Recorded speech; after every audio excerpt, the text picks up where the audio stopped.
नमस्कार, स्वागत है आपका पीओ भारत पर और आपके साथ मैं हूं अर्पिता। बीपीएससी की जो परीक्षा 13 दिसंबर को आयोजित हुई, जो अभ्यर्थी हैं वो मांग कर रहे हैं कि री एग्जाम हो। नीतीश कुमार से मिलने का समय मांग रहे हैं। अभी तक इस मामले में काफ़ी उठापटक हो चुकी है। सवाल ये खड़ा होता है कि लाठी डंडे बरसाए जा चुके हैं, लेकिन इसका कोई रिजल्ट नहीं निकल रहा है। सरकार एक तरफ, प्रशासन एक तरफ, बीपीएससी आयोग एक तरफ और छात्र सड़क पर है। अब इसमें क्या है? क्या वाकई में पेपर लीक हुआ था? क्या री एग्ज़ाम की मांग सही है? और अगर ये मांग सही है तो सरकार को कायदे से क्या फैसला लेना चाहिए? हमारे साथ चर्चा में इस वक्त जुड़े हुए हैं बिहार के पूर्व डीजीपी अभयानंद जी, जिनका हमारे चैनल पर बहुत बहुत स्वागत है। सर, आप बिहार में जब रहे तो बिहार में क्रांति लेकर आए और ख़ास तौर पर इस तरह के मसलों में बड़े अच्छे तरीके से परिणाम निकलते रहे, लेकिन बदलते समय के साथ आप देखिए बहुत तस्वीर बदल चुकी है। अगर आज बीपीएससी की हम बात कर लें, आप भी खबरों के माध्यम से अपने जो आपके सूत्र हैं उनके माध्यम से देख रहे होंगे, समझ रहे होंगे।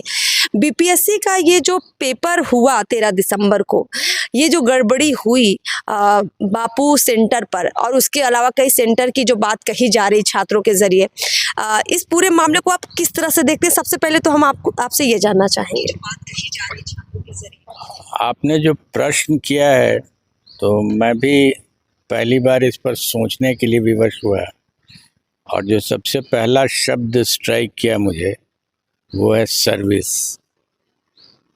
जिस संस्था की बात की जा रही है उसका नाम है बिहार पब्लिक सर्विस कमीशन जी। इसमें हमको मुख्य शब्द तो सर्विस दिखाई पड़ा। सर्विस इस संस्था को देना है और संविधान ने इसको बनाया है। तुर्रा ये है कि संविधान ने बनाया है इस संस्था को।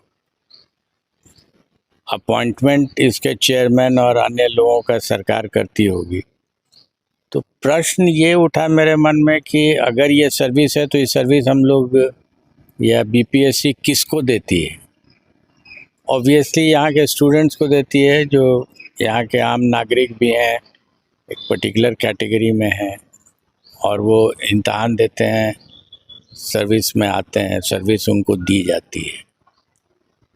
तो एक संस्था है जो सर्विस देने के लिए बनी है और जिसको सर्विस दिया जाना है वो संतुष्टि नहीं है उससे, चाहे जिस कारण से भी हो, सही हो गलत हो, उसके मन में एक बात घर कर गई है कि ये गड़बड़ हो गया है। इसके लिए तो जांच की जा सकती है, गड़बड़ हुआ तो कितना हुआ और कौन रिस्पॉन्सिबल है। लेकिन अगर सर्विस देने वाला ऐसा सर्विस दे रहा है जो लेने वाले को ग्राह्य नहीं हो रहा है तो स्टेलमेट तो होना ही है, जो हो भी रहा है। तो इसका आंसर पुलिस एक्शन तो नहीं हो सकता है, ये तय है।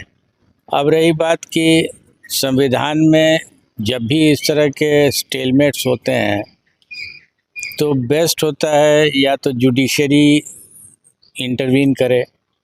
अभी तक मेरी जहाँ तक जानकारी है मैंने देखा नहीं है जुडिशरी में कोई गया हो, अगर गया भी होगा तो मुझे जानकारी नहीं है। नहीं सर, अभी ऐसी कोई खबर नहीं सामने आई जहां ये पूरा मामला न्यायालय तक ले जाया गया हो। छात्र अभी तक सिर्फ आयोग से उम्मीद लगा रहे थे, आयोग ने नहीं सुना तो अब नीतीश कुमार सरकार से उम्मीद लगा रहे हैं, लेकिन वहां से भी कोई ऐसी खबर नहीं आ रही है कि वो इस पर कुछ बैठक करेंगे, संज्ञान लेंगे या कोई फैसला लेंगे। हमारे संविधान में 3 ही एजेंसी है ना, एक एग्जीक्यूटिव है, एक लेजिस्लेचर है और एक जुडिशरी है। इस 3 के अलावा तो कोई एजेंसी नहीं है जो इंटरवीन कर सकती है। तो सरकार अगर चाहे तो एग्जीक्यूटिव के रूप में आए और इंटरवीन करके और रास्ता निकाल दे।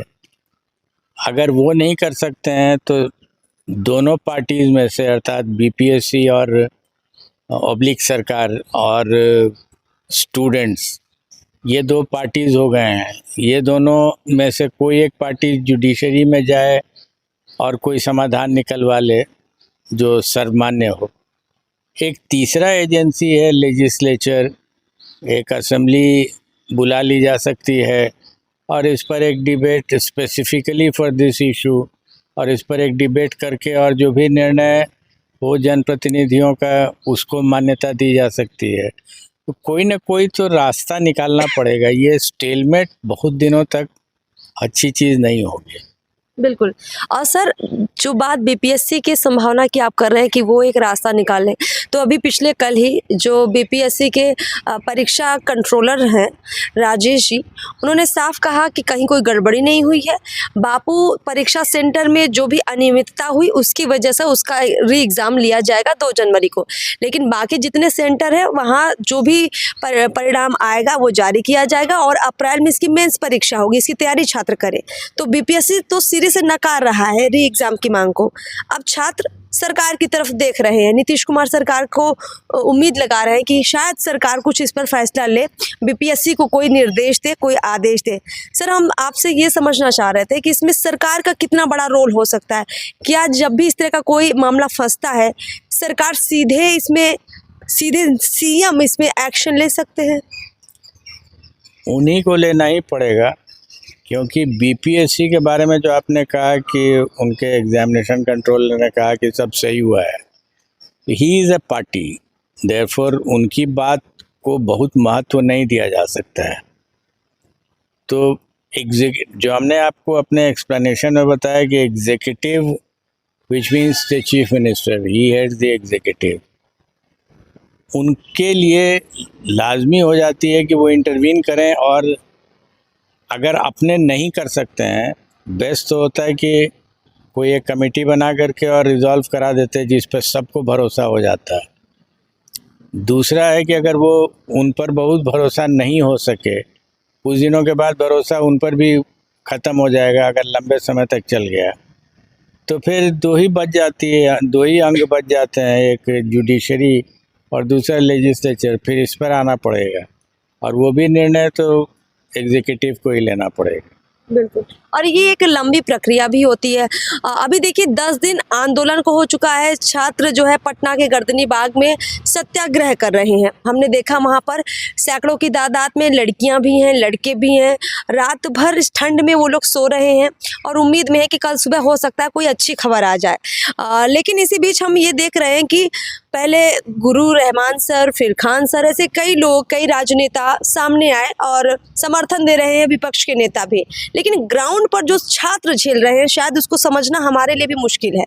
हम सर आपसे ये समझना चाह रहे थे, अगर इन छात्रों का धैर्य टूटता है, एक टाइम पर टूट भी जाएगा, ये छात्र गर्दनी बाग से बाहर निकलेंगे और चाहेंगे कि ये बीपीएससी ऑफिस तक, सचिवालय तक या सीएम हाउस तक कोई मार्च निकाले या इस तरह का कोई रिएक्शन करते हैं, और बदले में हमने बाहर देखा पुलिस डंडे लेकर खड़ी है, अग्निशमन की गाड़ियां खड़ी हैं जो वाटर कैनल का इस्तेमाल करके बौछारों के जरिए, आंसू गैस के गोले के जरिए उनको रोकने का प्रयास करेंगी। जब ये तस्वीर दिखेगी तो आप क्या देख पा रहे हैं? यहाँ प्रशासन को क्या एक्टिवनेस दिखानी चाहिए? इस मामले को कैसे ठंडा रखकर एक सही तरीके से छात्रों को चोट ना लगे, क्या वो कार्रवाई करे? प्रशासन को क्या आपका सुझाव रहेगा? जो परिस्थिति डेवलप कर रही है वो सीरियसली दुर्भाग्यपूर्ण है, क्योंकि ये होना ही नहीं चाहिए था। The decision has to be taken at a very very senior level, which means at the level of the chief minister. उनको बात करके रिजॉल्व करा करके, जो मैंने मेरी जो समझ थी मैंने बताया आपको, और ये पॉसिबल है। अगर कोई पार्टी, मान लीजिए स्टूडेंट्स नहीं जा रहे हैं कोर्ट्स में, तो सरकार ही चली जा सकती है और रिक्वेस्ट कर सकती है जुडिशरी से कि आप इशू को रिजॉल्व कर दीजिए, लीगली ही रिजॉल्व कर दीजिए। Something has to be done. ये पुलिस के एम्बिट के बाहर की चीज़ है। ये police is not meant to handle this situation.